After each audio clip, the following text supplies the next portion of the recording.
Hi, Amy. Hi, Bob. How you doing? Great. Good. Let me introduce us. I'm Robert Wright. This is The Wright Show, available on both streaming video and audio podcast. You are Amy Alkon, nationally syndicated advice columnist. The title of the column is what? The Science Advice Goddess, which happily for you does not mean you give advice about science, because that would mean you would have a very small following. But it means you draw on science to give people advice about their lives.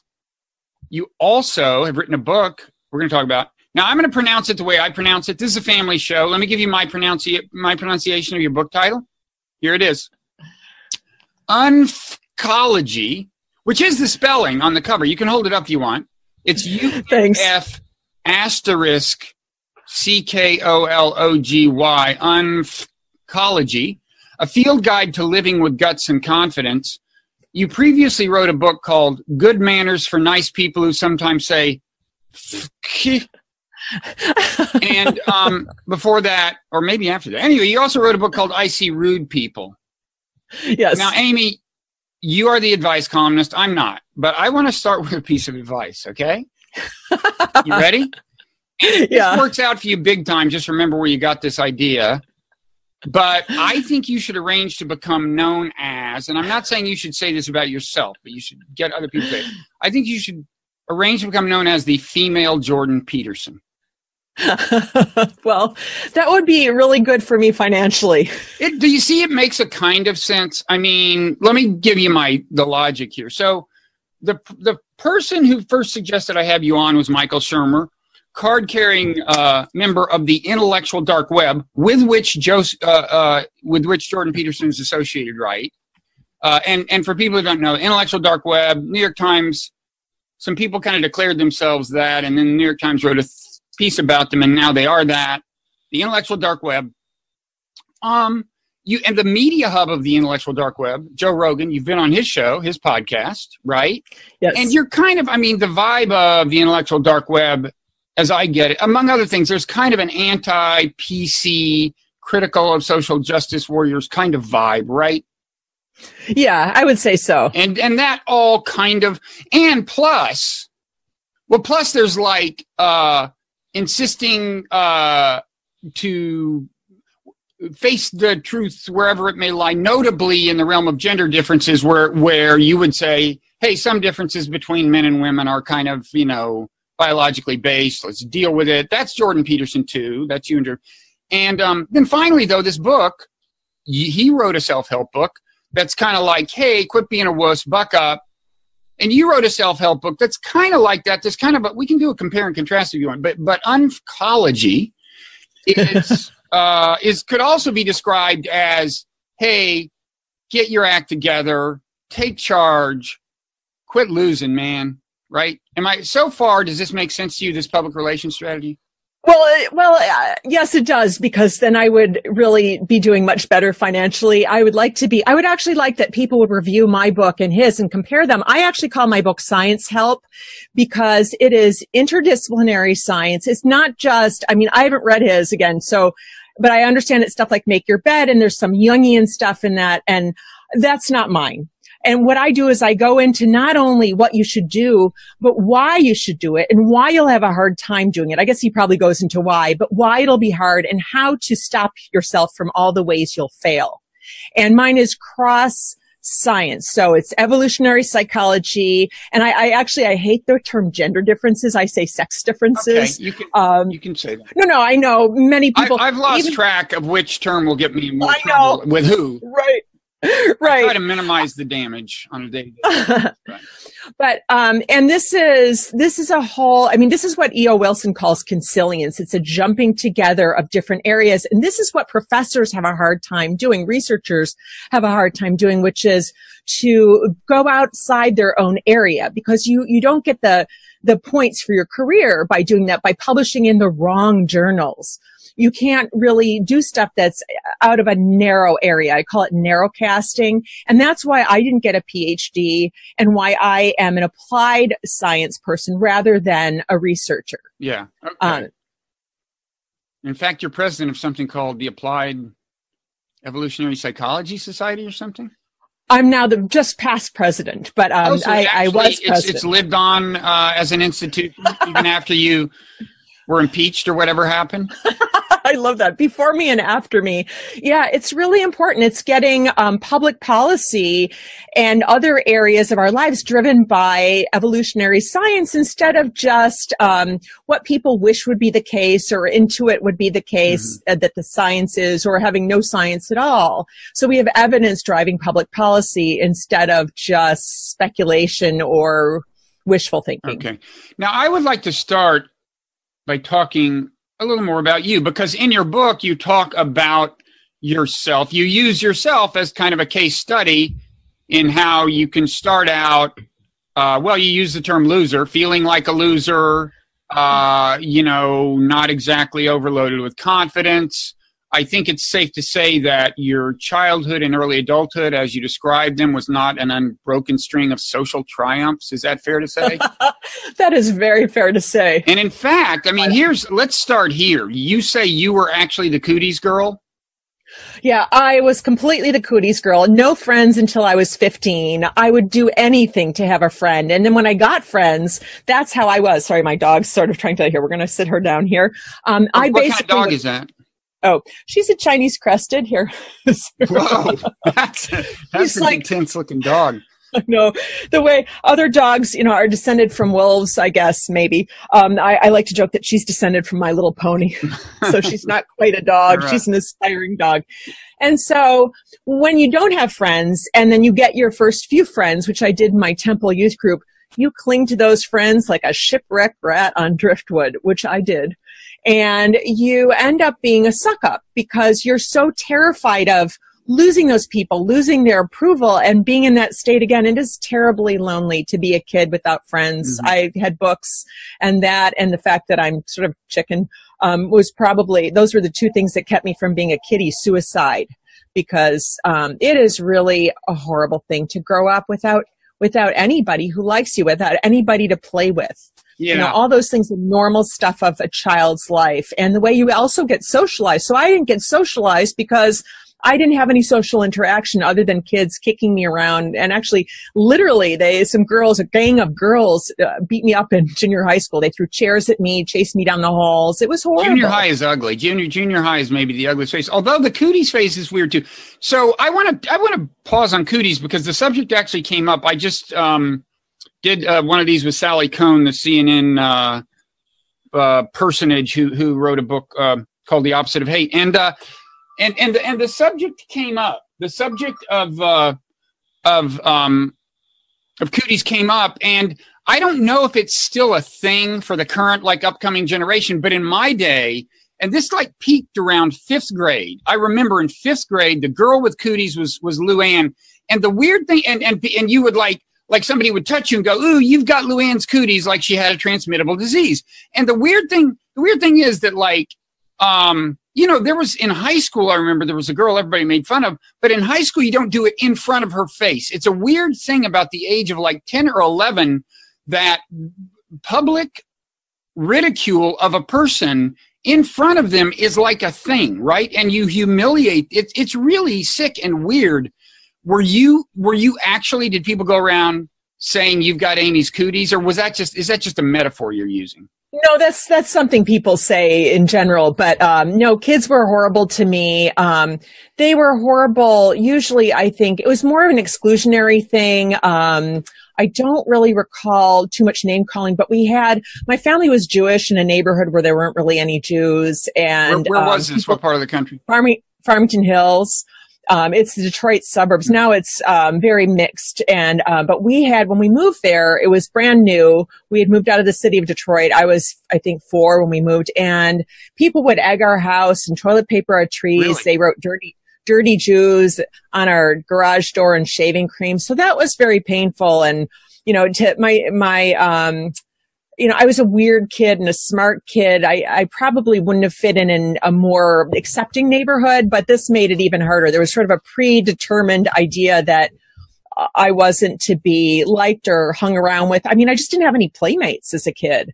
That's really, really hard. And again, bad because you get socialized. Kids are socialized. Parents think they socialize them, but really kids are socialized by other kids. Yeah. By their interactions with other kids. Okay. And then as your life story goes forward, you talk about early, romantic adventures. So is it actually true that, as you say, sometimes at the end of dates, you would give the guy customer satisfaction form? No, this was actually a thing I did. So I had this whole program where I ended up transforming to become more confident. So I mistakenly applied my newfound confidence in dating in a way that didn't take into account what I understand now, that there are sex differences, and this idea of I can do anything boys can do doesn't mean that you pursue men. Basically, the way I did it was like a golden retriever chasing a hot dog down a hill. That was the intensity. And so I just wasn't having any luck. And I thought, and I was a little bit chunkier then, but I thought, even the chunkier girls can get sex. Why was I the one who was excluded from this? And I ended up thinking, well, how do I find this out? I'll do an investigation. And so I made this survey, patterned off a hotel survey of like, how clean is your room? How'd you like your stay? Our date, a customer satisfaction survey. Was your date clean and odor free? Would you go on another date with this person? Why or why not? And I used to go to this coffee place in Soho when I lived in New York, and right there, and there was one guy, he would see me coming because I tried to give him this, and he would just pack up and leave when he saw me. But this one really sweet science professor from Princeton took me aside and told me that guys like to actually have a role in the dating. They like to actually play a part and ask you out and chase you. And so I learned something then, and it's confirmed by what I read, in evolutionary psychology. By the way, your book was the second book I read in Ev Psych after Richard Dawkins' The Selfish Gene. I have it over here. It's like 1,000 sticky notes. Moral animal, presumably. What was that? The moral animal, you mean? Yeah, the moral animal. Yes. I mean, I've read others too. So, anyway, who was the Princeton professor, by the way? Or do you want to say? No, I wouldn't say his name. What discipline?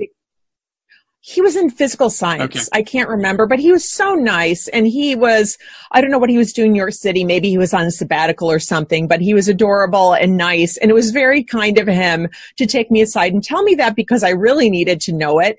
And I realized, that I needed to behave differently. And then I read, since, I continue to read the research on sex differences, and that's informed, there's some of that in the book, that's informed how I behave and how I advise people to behave in my column. Mm-hmm.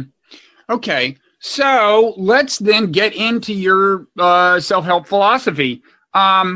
It's I don't know how to actually approach it. You talk about embodied cognition, which we should cover at some point, because it's a term you hear, and I honestly am a little, had been a little fuzzy on the meaning. But how would you describe your basic approach to, if you are someone who kind of tends to get, well, maybe thoroughly trampled on, or maybe just not feel timid about social interaction, whatever.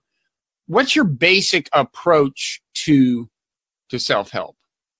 Well, actually, I should tell you what embodied cognition is, because it informs this. Mm-hmm. And so embodied cognition is basically the idea, as I stated in the book, that, here, I'm going to move my microphone, that the mind is bigger than the brain, that the mind and the body are co-workers in creating our emotional responses. And this is different than the approach most therapists take, which is that you're going to come in, you're going to talk about your problems for 200 years, and that maybe you'll change. And actually, no, you're not likely to, or it's likely to be a very slow and inefficient process. And Fitzgerald said, action is character, meaning how you act reflects who you are. And so my book is about how action becomes character, how repeatedly acting as the person you'd like to be is the way to create yourself as that person, to recreate to sort of rejigger your neural pathways. So then that is your default behavior, that you're no longer defaulting to wimphood, but you default to being a courageous person, who stands up for yourself, who lives by your own values instead of living according to your fears. So what are some examples of things you kind of imbued yourself with through repetition? Well, what I did was, this came first out of desperation. I was in New York. I wasn't reading any science. I was working in writing short films and things like that, and producing commercials. And I was moving. I worked in an ad agency at the time, and I had helped every single person I knew who moved. I helped them all move. I went over and wrapped their glasses and everything. And then it came time for me to move. And of course, because these people weren't really my friends, they had no stake in helping me move. And I didn't have any money. And I was moving this cart down this cobblestone street in Tribeca, and the wheel fell off, and it was raining, and my computer got rained on, and I burst into tears. And I thought, I have no real friends. I need to change. Something needs to change. And simply out of desperation, I actually had one real friend, my friend David Wallace, who I can mention. I had that one real friend. And then I thought, well, what will I do? And I thought, well, you know, I see people who get respect from other people, and they're not selling themselves out. They're not always saying yes to whatever. And so what I started doing was to act like my boss, Kathy. This producer was very confident. So I'd be like, Kathy, no, you're not going to have that suitcase of $10,000 of cash. Your client's going to go right on. And, you know, this was a shoot we actually went through. And she actually talked that way. And so you can hear that I'm putting on her whole persona. That's important. I can get into why that's important. But basically, I would go into these small interactions in life at a deli where I had to stand up for myself, just these small things that are hard for someone who is very unconfident and who is a pleaser and sells himself out. And I would be Kathy and be, excuse me, I believe that I paid for two whatever's, you know, just so in this little moment. You really consciously think I'm Kathy? No, I didn't. No, I wasn't like having a hallucination. No. I don't mean that, but I mean to psych yourself up for the moment, like you were in line first, and this person thinks they were in line or something. So, like that comes up, and would you say, "Okay, I'm Kathy"? And like, no, I wouldn't. No, I would just put her. I would put on Kathy. Okay. It's role playing. It's I'll interact with this person. I'll put on a whole suit of Kathy. Right. Hi, I will interact with you. Excuse me, bub. I was first. I probably wouldn't say it exactly like that, but it just, because I wasn't being me, it gave me a certain, it was easier. I wasn't, if I got turned down or, you know, someone chased me out with a broom, which never happened, that I would be doing that while playing Kathy. And so there was a certain airbag to that. That's interesting. So it reduces the risk. Reduces the downside because you think, well, that didn't really happen to me. It happened to the role I was playing. Right. I'm play acting. It's fun. And it is kind of fun because you're doing this little secret thing and people think, oh my God, you're, you know, sort of doing something fraudulent. You're not being a real person, but you're not doing it to, you know, steal somebody's money. You're doing it to try to become the real you. So basically where people say, fake it till you make it. Right. There are reasons that that's actually not a good idea and doesn't quite work because you have to remember too much all at the same time. But impersonate your way to the real you is a great way to start and to show yourself that your fears are stupid, that no one is going to chase you out with a broom. Some people may have trouble seeing the difference between what you just described, kind of, you know, taking on the role of Kathy, and fake it till you make it. You're saying there's a difference between those. Yes. And so there are ways to come off as confident. You can talk from your diaphragm, stand up straight, use expansive body postures. There are ways to have eye contact with people instead of looking down at your shoes. But if you're doing all of those things all at once, you have to remember all of them. We experience something called cognitive overload. So you also are trying to remember, you're doing all that because you want to pitch some guy on your project. And so you're remembering all these things and you can't, we have limited working memory. And so it all collapses. Everything falls off on the floor and you can't remember anything. And then you feel terrible and you feel worse than, it's sort of cumulatively worse than if you just tried to pitch him without trying to remember all those things. Right. And so what happens is by doing this, by, using this, I'm going to go in as this other person, as what I call training wheels. That allows you've got the persona. You don't have to remember all the things of how do I talk like this person. You can just imitate them. And I'm a terrible actress. It's not that I'm going to be good at playing Kathy, but I have a picture in my mind, a mental picture of the whole. It's not even a picture. It's like video. This is, I'm being Kathy right now. I'm talking differently. I'm sort of sitting differently. And that's probably not even very accurate if somebody else who knew her saw her, but it's my perception of how she is. And it is this airbag that I have. Mm-hmm. And it's this thing I put on. It's a whole. So I don't have to remember anything but this thing of what I'm going to say. And it's sort of this fun secret that I have, this playful thing, which makes me feel less nervous. So do you still do it, or do you kind of outgrow the need for it?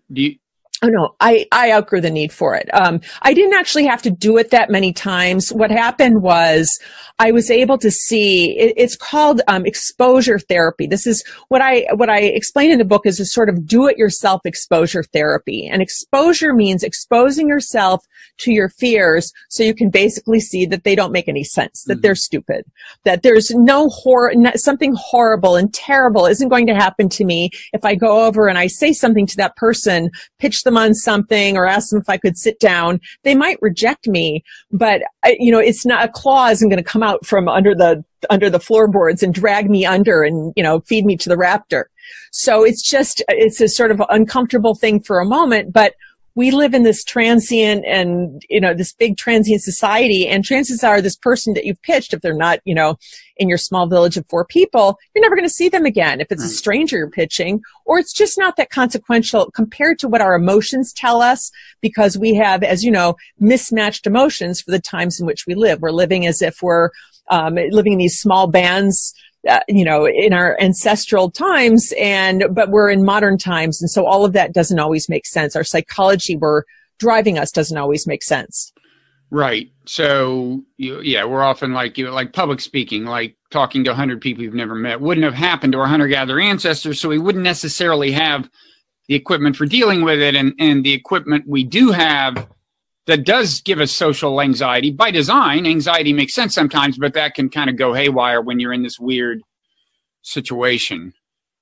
Yeah, and I make the point in the book, one of the things that's so wonderful about using an evolutionary understanding to look at so many of our problems in dealing with each other is that you understand that it would have made sense in a small hunter-gatherer band that you would not want to publicly humiliate yourself. Right. If you ask some girl out and she humiliates you in front of the 25 or 50 people that are in your band and that you spend, probably most of your life with, well, that's really bad. Suddenly you've got this reputation as Mr. Loser or Mr. Kicked Around, whatever it is. But that's a psychology going with us to the bar. The guy goes to the bar and asks some girl out, and maybe she's just a horrible person and humiliates him. Well, okay, but guess what? There's another bar next door. And if you realize, okay, this is evolutionary mismatch, I have mismatched psychology for our times, I can go next door. Nobody knows I got humiliated by this girl. I'll start over, reset. And that's what's so important about recognizing evolutionary psychology in looking at all of our problems. Yeah. I never got over that problem back when I was at the going to bar phase of my life. I honestly don't think I ever actually struck up a conversation with a woman I didn't know in a bar. I really don't. It was just, I would have to get enough self-confidence to do it. I would have to have so much alcohol that I would no longer be able to speak a sentence.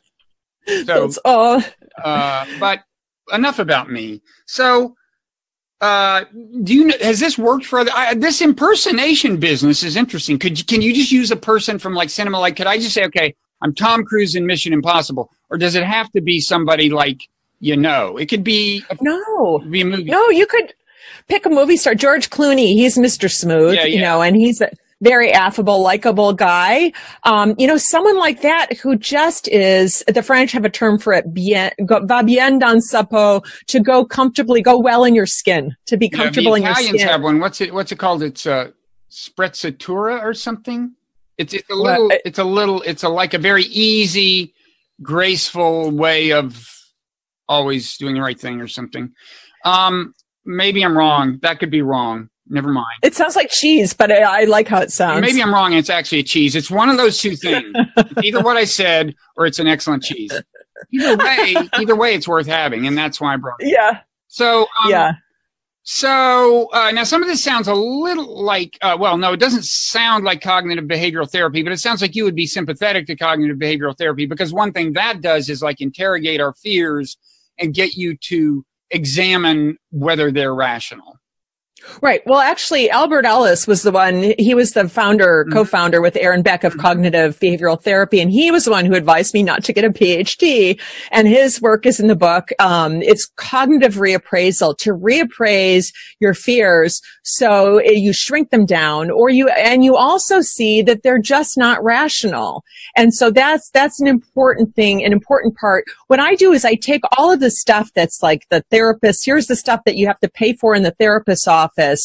And I put it in ordinary language. And Alice was a big fan of this. He used to do these $5 sessions on Friday nights in New York where everyone could come and listen as he therapized somebody and basically just use reason to solve their emotional problems. And he was influenced by Epictetus, the Stoic, who said something along the lines of, it is not events that disturb us, but the views we take of them. So you change your rational feelings and you change your response. Which is also a kind of a Buddhist. I mean, there's been a certain amount lately of kind of a growing awareness of similarities between Stoicism and Buddhism, I think. But Buddhism too, there's a kind of in applied Buddhism, a recognition that your mental constructs are mental constructs. They don't necessarily represent the world accurately. So where did you encounter Ellis? Just at one of these gatherings?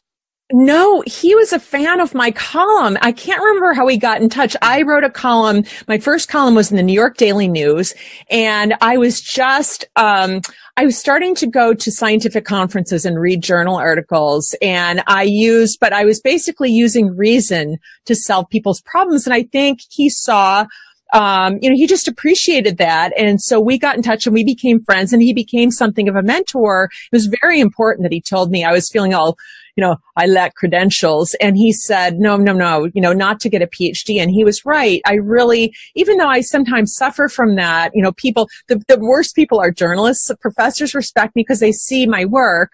And, but it's, journalists feel, oh, you're just one of us. I'm not really a journalist. I'm a columnist, and what I do is different. I'll answer people's questions using science and humor. And I never write those kind of articles that people do where they report a story. Okay. So this impersonation thing, we'll get off of this. I won't dwell on forever, but this is not the same as like the power pose, right? Like, the idea that just your physical bearing will turn you into whatever your physical bearing, whatever kind of person that is reminiscent of. No, this is not the same. I take that on in the book and I show the problems with the research, but also the problems with the replication. And I won't get into that unless you want me to, but, what's really important is context, in that whole situation of, I'll get into it a little bit. They replicated the original research on power poses, and it didn't replicate except for one small part of it. And they had initially said there were effects on testosterone that increased testosterone.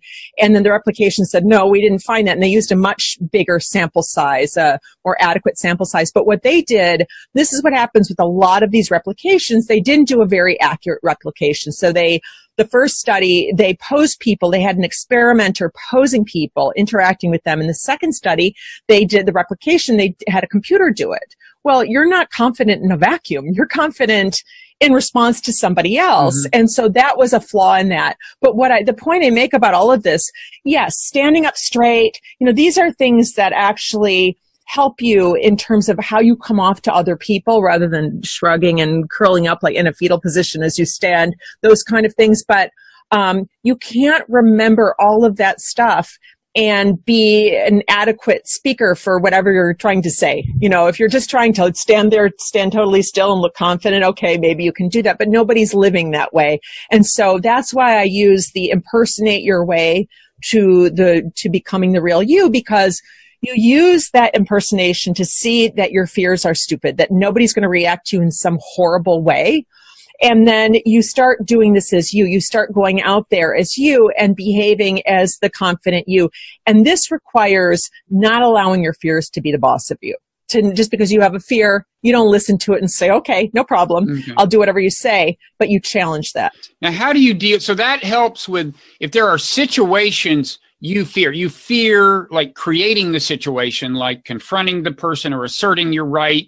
So you go do it and you slowly get kind of desensitized to the fear or whatever. But what about like anxieties when they're hitting you at a moment, like, days in advance of whatever you're going to do? Or maybe they're just irrational, like say you're afraid of being home alone and you're home alone.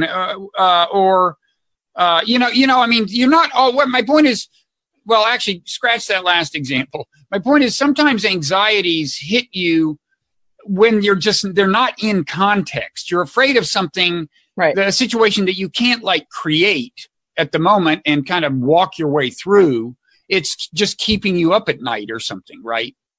Well, fear is in the moment. You fear, it's a bodily thing. And I write about this in the book and explain the difference between fear and anxiety and actually an emotion and a feeling. An emotion is physical. It's your adrenaline coursing, the little hairs on your arms standing up. And this actually, this happens before you even consciously know, milliseconds before you consciously know that there's something to be afraid of. And then a feeling is actually, the thing you can say, oh my God, I'm in a parking garage. That guy's going to kill me. I'm a virgin. This is horrible. I'll die and I'll never have had sex or something like that. Or just die, which would be pretty bad in itself, actually. Yeah, even if you had sex, I would think the death is a bad outcome. Yeah. The death is yeah, you're definitely right on that. Yeah. So, what happens is fear. So fear is in the moment. Anxiety is predictive. Anxiety is, oh my God, this horrible thing is going to happen. And so that's where you bring in Ellis. That's where you bring in cognitive reappraisal and you say, okay, really, how rational is my fear? And what's the worst case? What's the worst thing that could happen?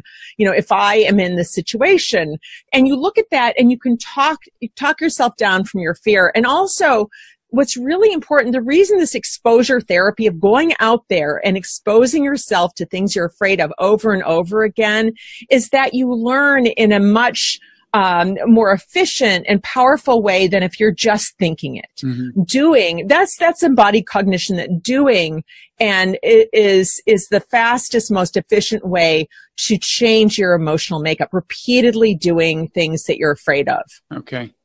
And you kind of alluded to this idea that the physical sensation can precede the subjective experience. I mean, the physical, the hair raising or the whatever can precede the or the kind of starting to run away can precede the actual experience of fear. And this, as you in the book, you note, this goes back to William James, the great psychologist who made kind of a big deal of this. Now, would you say he's been kind of vindicated experimentally and that's a consensus, or is this still controversial? I mean, I remember when I was in Psych 101, the James Lang theory of emotion was taught as one view of emotion. And it was very much right. that.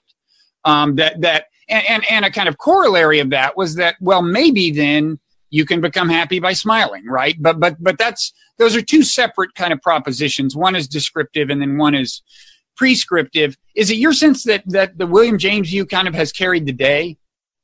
Well, I think so. I mean, I think that there's probably still controversy in among scientists, but I think that there is enough of a body of research finding that embodied cognition, that action changes emotion, that we can say action changes emotion. I mean, this is what I looked at with the book because I was, as somebody who wants to write good science, I mean, there's that point where you think if this doesn't hold up, I'm going to have to give back the money, because I can't write a fraudulent book. So, but I saw that and I talked about some of the problems I had where I saw solutions, to them. And I really do see, that we can through physical experience and really through understanding neuroscience of how repeated action changes our default behavior.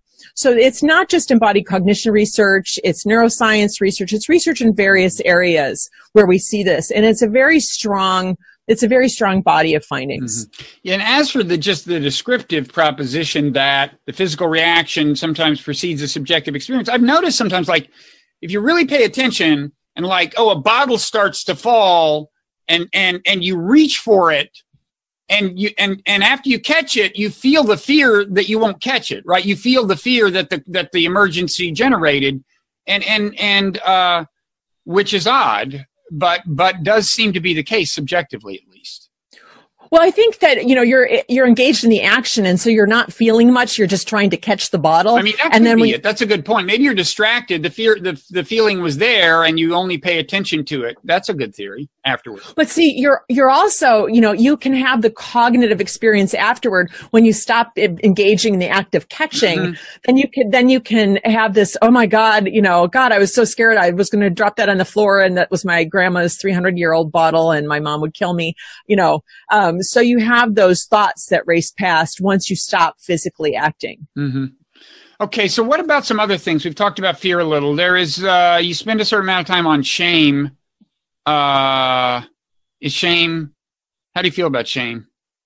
Actually, people have this idea that shame is bad, and shame is neither good nor bad. It's adaptive. It's a useful emotion that keeps us from getting socially devalued. And this is from the work of Daniel Sneisser and his colleagues at UCSB, and it's cross-cultural, which is very important. So when I look at research, I try to look for findings where there's a body of research with the same finding and across cultures. So we have some sense that it's a pretty solid finding. And they looked at people in India and Israel and America to see what sort of things cause shame. And now there were different sorts of things specifically.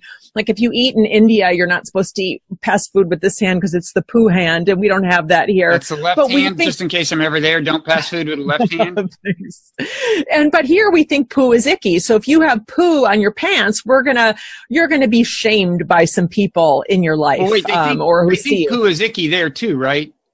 Yeah, but see, it's a sort of different, the specifics of poo are different across cultures, but it's poo. Poo is the connector. And so shame, our knowledge of what causes us to experience shame it keeps us from doing those things. So this is a program, an emotion program to avoid social devaluation. And the old story of this, it's by a woman, Helen Block Lewis from Yale, was shame is I'm bad and guilt is I did something bad. And that just doesn't hold up, number one.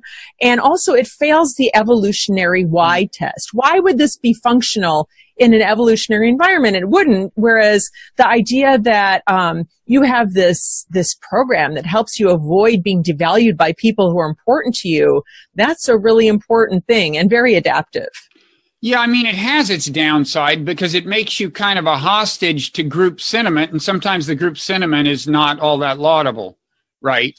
Well, right. No, so again, what I find is so fantastic about understanding evolutionary psychology and looking at it underpinning every area is that you can say, okay, I'm going to feel this way because this is considered shameful. Do I want to buy into this? You can say, okay, I understand that this causes shame, but I'm going to do it anyway.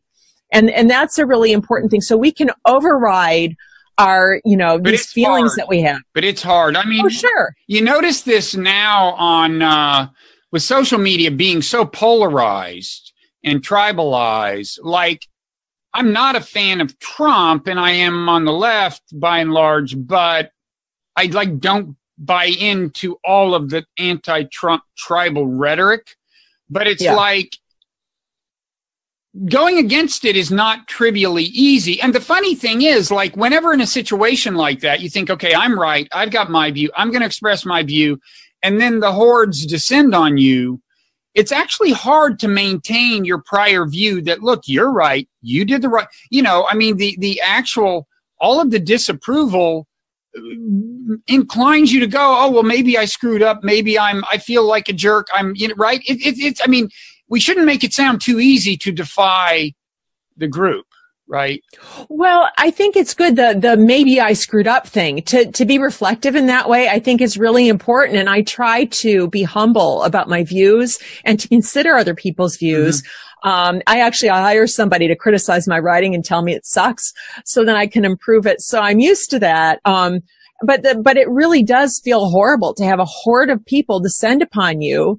And that's part of that. Mm-hmm. So, do you change your views? I try to just have my views conform to what I see the evidence says rather than, to be pushed into them. Yeah. And that's the gift of having transformed and being so conscious of being a sellout earlier in my life. But you actually need a support group, right? I mean, that's what kind of for you probably the intellectual dark web is. And by the way, am I right? Did you I think of you as loosely associated with that. Was that your conception of yourself, that it's kind of your crowd? I'm the intellectual Paisley web. I like to joke. I mean, I'm sort of loosely associated. I wasn't named as one of them. Right. I don't really like the term. I think it's sort of silly. But I am associated with the people in it in terms of being for free speech and challenging some of the sense that people should be coddled, which, and I write about this, about Nassim Taleb's view of anti-fragile, of things being improved by stressors.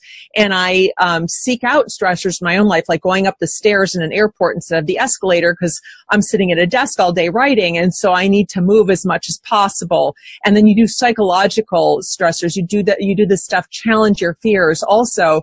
And that makes you, again, more able to approach things the next time without the same level of fear or with sort of a sense of calm. But I mean, it really helps you that you have a tribe, right? I mean, you may not like the name, but you have allies, and it's super hard if you don't have allies, right? Well, I don't know that I guess, I have some allies if I look at Twitter. Yeah, I don't feel so much a part of that group, but yeah, it is hard without allies. I had some thought and I forgot what it was, so... So you said, you said something just out of the effect that you try to be humble in expressing your opinion. So, without trying to demonstrate the contrary, I have to ask you about something I think I read about you, which is that you used to, at some point you went around, you weren't a fan of SUVs. So you left a sign on them. Is this true? Tell me if this is it? Okay. This is a card, and it's actually based on costly signaling. When I moved to LA, this was when SUVs were very unsafe and polluting, and the sky in LA was it was like the sick color. It was like gray. I remember how bad it was, like in the the 80s, late 70s. Yeah. And so this was based in costly signaling. I put little cards on people's SUVs. Now, the purpose was not for them I didn't think anybody was going to turn in their SUV. It was actually to change public opinion about, that if you're a contractor driving steel beams around, by all means, you drive a huge vehicle, you need one. But if you're driving a latte and a script to Hollywood, do you really need a Hummer, that's making the air gray here for all of us? I call it the tragedy of the asshole. So I gather what these cards said. The asshole in the comments. So these cards apparently said, quote, road hogging, gas guzzling, air fouling, vulgarian, and then suggested that the driver was compensating for, quote, an extremely small penis, unquote. Is that all accurate? Yeah. And then there was a phone number. And so the reason that this is a costly signal, which is a signal that people are more likely to pay attention to because of its cost, is that instead of just leaving a note that I wrote or a Xerox little piece of paper, these were printed business cards. They looked really nice and nice type, a beautiful paper, phone number that seemed to be my home phone number. So I'm a woman leaving my home phone number. I'm using vulgarity on there with the thing about the penis and everything. And also vulgarian. I got that from Spy Magazine about Trump. That was one of my favorite words. Oh, small-fingered. What was it? Small-handed vulgarian? Right. You remember it. Short-fingered vulgarian. I think Braden Carter wrote that. Yeah. And so what this was, it was actually Jerome Barco, who's an evolutionary psychologist I really respect. Right. He called it a successful evolutionary praxis. It's evolutionary psychology in action. And so for these business cards, which cost me $35, I was written about in papers across the globe. I was in the Independent and the Guardian in England. I was on 500 radio shows because I was on some, and then a syndicated show that got syndicated all over the place. I wrote an article for New Times that got syndicated. That was the old LA Alt Weekly. And they paid me $500. So I profited because the cards cost me $35. And so it got a lot of attention to a cause that I thought was important, which is that people should not use more resources than are necessary. Like if you need a big vehicle, hey, have at it. But that some people were just driving them for stylistic reasons, and they made a lot of people unsafe on the road. Again, because their wheelbase was higher back then, and they were very polluting. And so that was my point of view. So I use science to in an applied way to try to create change. Mm-hmm.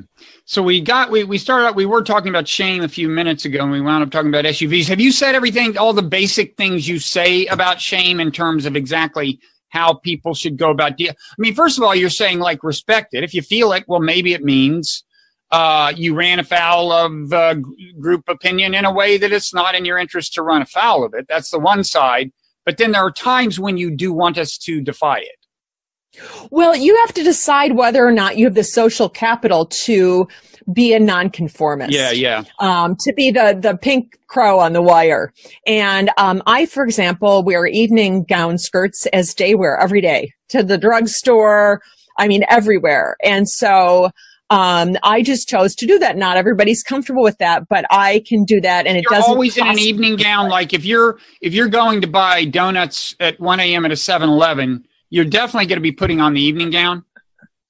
I'm not buying donuts, but because I eat low carb. But if I'm going somewhere, I'm just the skirt. Yeah, I'm not really going out that time because I write at 5 a.m. But yeah, and so I go downtown. I'm a volunteer mediator with the LA City Attorney's Office. I do free dispute resolution 1 day a week, and I take the subway home, and I'm there on the subway in my chiffon gown skirt and. Okay, and maybe I missed the logic behind this. What did you say about why you do this? Oh, because why not dress fabulously? Like you're going to a fabulous party. You know, maybe the party will come to you. It just is a way. I try to not waste life. You know, if I don't want to look like crap.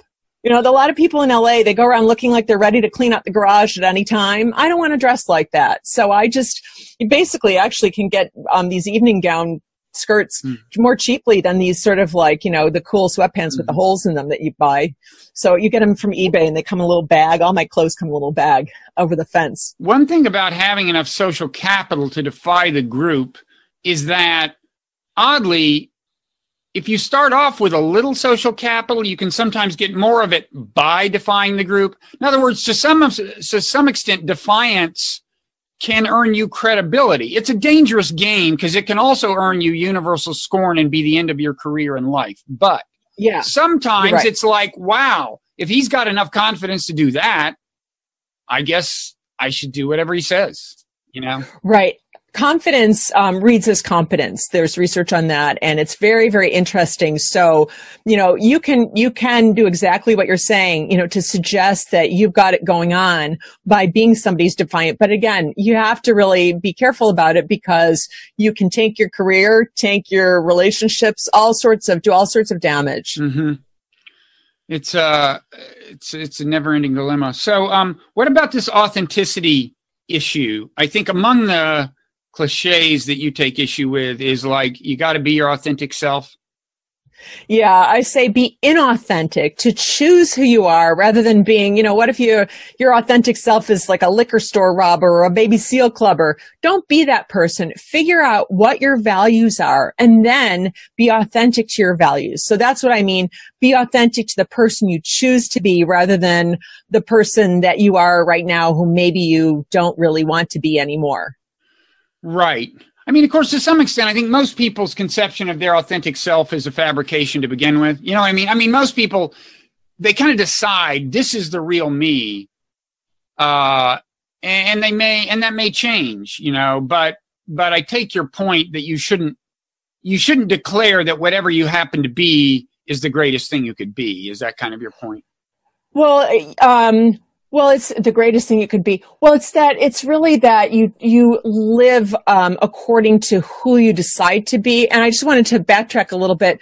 Michael Gazzaniga and Roger Wolcott Sperry and, Joseph Ledoux did research on split brain patients. So epileptics who had their corpus callosum, the phone wires between the hemispheres cut.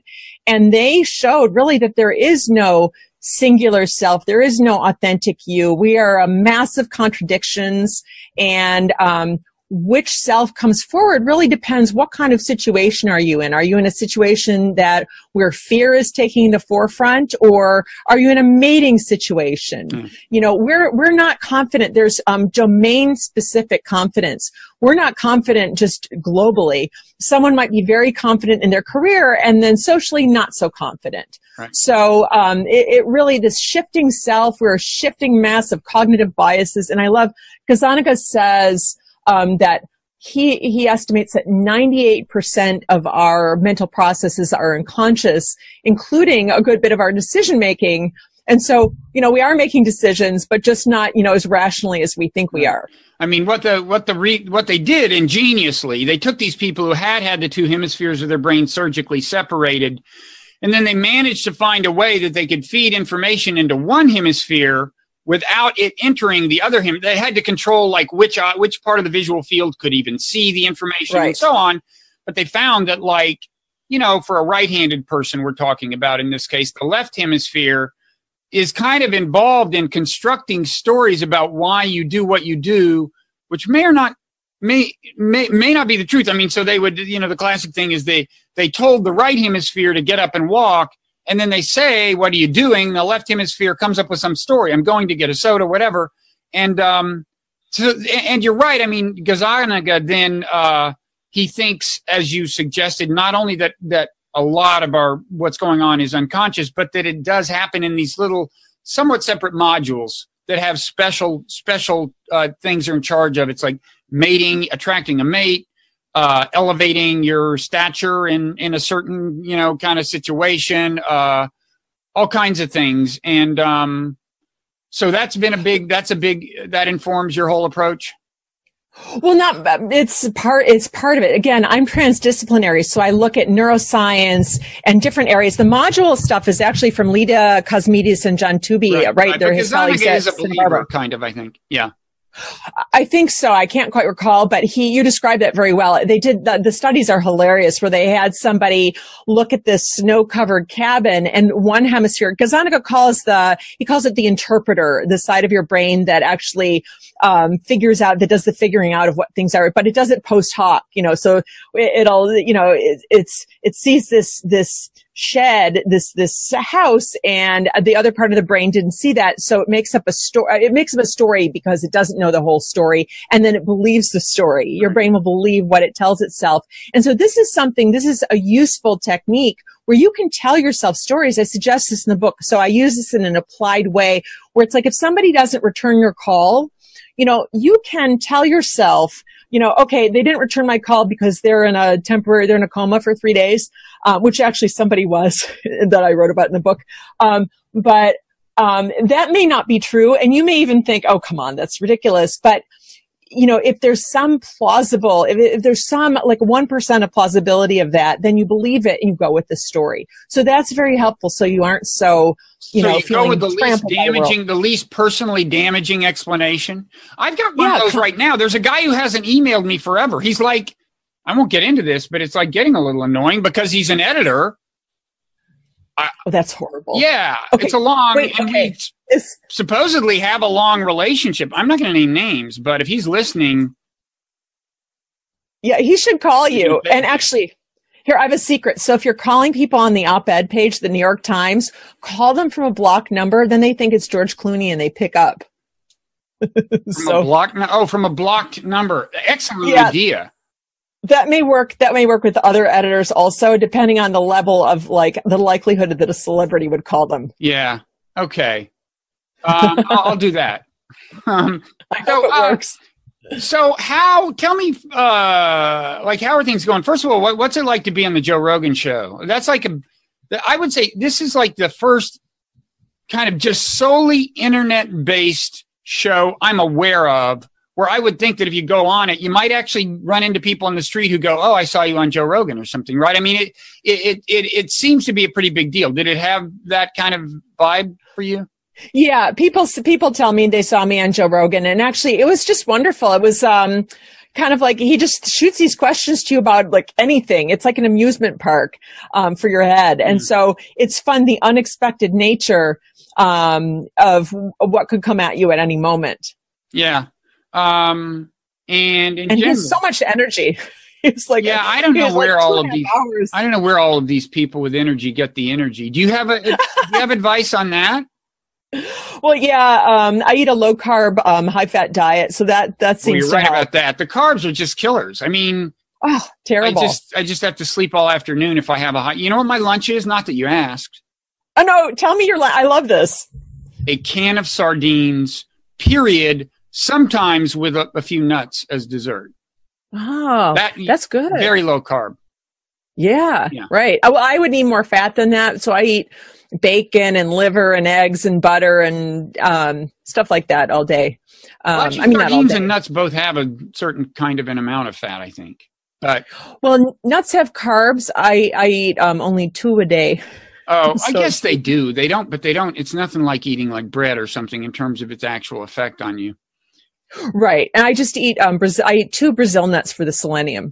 So, you're not taking a pill, that you're just having selenium in the Brazil nuts. Right. That's how we like our selenium. So how else are things going for you? Like this whole advice goddess thing is working out. Was this like, what was your big breakthrough in like when in your life did you start applying the things that you talk about in the book to like become the universally famous advice goddess? Well, there was personal change. What I talk about in the book is personal change. And then I continually every week read countless studies, and I go to academic conferences. My friends are academics. So I'm immersed in scientific research. And what I do, I see myself, I'm this translator. So I translate studies and convert them into practical advice. And that's a really exciting thing to do. Mm-hmm. And are you starting to get questions about like how to cope with the political climate, like from either side, left or right, just like this is getting too intense in America. I hate Trump too much, or I hate the people who hate Trump too much, or they hate me too much, or what? Or any of that? Well, I see that stuff on Twitter, but I see my columns basically love dating, sex, friendship, manners. It's this, it's more of that. So I get the occasional political question. I got one from a guy who was going to his boyfriend's parents' house and didn't like their politics, stuff like that. But it's more the stuff in the love and friendship and personal problems area. So not a lot of not a lot of those, like I'm in love with somebody on the other side of the political divide, or I guess the whole thing about America today is you wouldn't be in love with somebody on the other. Right. People, it's the old, what's his name? Carville and Mary Madeline. That's just not happening because it's so polarized now. Yeah. But I get those things, I get those sort of interactions on Twitter, and I get questions about, for example, how do you go to Thanksgiving, when, the family, they're politically this way and you're that way. And people are really not going to change minds, and they should just stay off politics. It's just going to get too ugly. Just don't talk about it. Well, ways you connect with people instead of ways you're divided, and you may have to pre-plan. So this is what I look at in the book. I look at the ways you're going to fail at doing the things you want to do. Like you're going to run into your ex-boyfriend. What are you going to do then? Somebody's going to start talking about politics at the dinner table. How are you going to deal with that? You're going to have you call somebody. What I think you should do is have somebody, who's pre-planned to be a referee. You call people in advance and tell them, look, we're not going to talk about politics. Mm-hmm. And that, drunk Uncle Joe who's going to do it anyway. You then have your sister walk him outside and say, let's take a walk, Joe. And we agreed to not talk about this. Yeah. And that's what we do in mediation too. In mediation, if people get ugly, so they tell their stories, you stop them. They say that such and such. You say, I just want to stop everyone. You don't attack a person. You say, but we agreed at the beginning of this that we were all going to use a certain kind of language. And I just want to remind everyone that that's an agreement we made. Mm-hmm. And so it's not attacking people, because people see there's this idea that, criticize people and they'll change. No, criticize people and they'll want to clobber you. Right. Because we see verbal attacks. Our mind, our threat detection system in our brain reads them the same as physical attacks. And so you go on the warpath internally. Yeah. I had a family reunion summer before this one, and I don't know, it was probably 35, 40 people and maybe 16, 20 adults or 15. I don't know. Anyway, I was there for 4 or 5 days. The word Trump was not mentioned because everyone knew that the place would just blow. Yeah. If the name came up. And it would be me against all of them pretty much. Right. Yeah. And it's pointless. You're not going to change any minds. No one's going to change any minds. And so that's why we really have to emphasize to people, who want to know this stuff, Thanksgiving, no, it's a no politics zone. As much as people might be tempted, there are many other subjects in the world to discuss. and discuss all of those. Anything but politics. Okay. So finally, for people may not have figured it out because we haven't been that explicit in connecting the title of your book, Ckology, to the substance of the book. What does the title refer to exactly? It's the science of uneffing yourself. I'm trying to be polite. Your whole life effing yourself over. Yeah. So and you have been your whole life. If you have been selling yourself out and people pleasing and doing all this stuff out of fear, your feelings are not the boss of you. It's not what you feel. It's what you do. And this is this plan for how you can use these processes, this impersonation, these other techniques of challenging your fears. And also I give ways of calming down through use of ritual and this cognitive reappraising your fears, ways so you can transform yourself into this person who's basically right now, I would say, as a person who grew up a total loser, no friends till 15, I'm 80%, Supergirl me, and there's still 20% of me that's like, I'm a loser, no one wants to talk to me. But the 80% now, if the 20% gets going, I'm like, what the hell? I'm trying to use more polite language, but there's a reason why swearing at yourself is actually good. Good. I do that all the time. I do too. You think it's good? I'm not sure it's good. You think it's good? Oh, it is. It actually gives you sort of more fortitude, and actually talking to yourself in third person, per this research by Ethan Cross I put in the book, seems to give you some distance. The same way if you were talking to your friend, it sounds like you're a jerk. Like Amy would like more coffee if you talking that way. But if you say, Amy, come on, like get to the computer, get writing. Okay, but what about punishing yourself for things you've already done? Like you just screwed up, you're always screwing up, as opposed to saying, come on, Bob, you can sit in that chair and do some work. What is there a difference between past and future here? Oh yeah, the past is gone. It's pointless. Yeah. And tomorrow's a new day. And actually, I use Kristen Neff's research on self-compassion. That's really important to realize we're fallible. We mess up all the time, and to be human is to mess up. And so one nice thing that I think she said, that she did say that I find nice is that she said, being a screw up connects you to other people. And if you want to connect with people at a cocktail party, don't tell them how great you are. Tell them the humiliating thing you did. Now right. This can go too far because you can be, I'm a sad sack and I suck. But to actually be somebody confident who talks about having made mistakes, that connects, it helps you connect with other people. To be vulnerable is a sign of strength as long as you don't do it in sad sack ways. Speaking of self-compassion, well, kind of anyway, you do talk a little in the book about meditation. Yeah. And there are two kinds. So mindfulness or McMindfulness is all the rage in the news, and the research on it is just a giant pile of crap.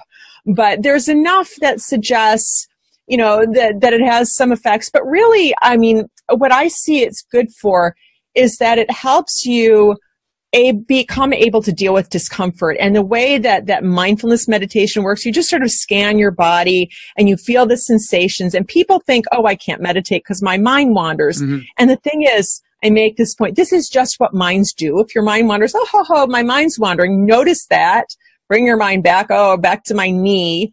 So that helps you be more connected, but there's another kind, mantra meditation, which actually helps you disconnect. So that helps you be less clenched with fear.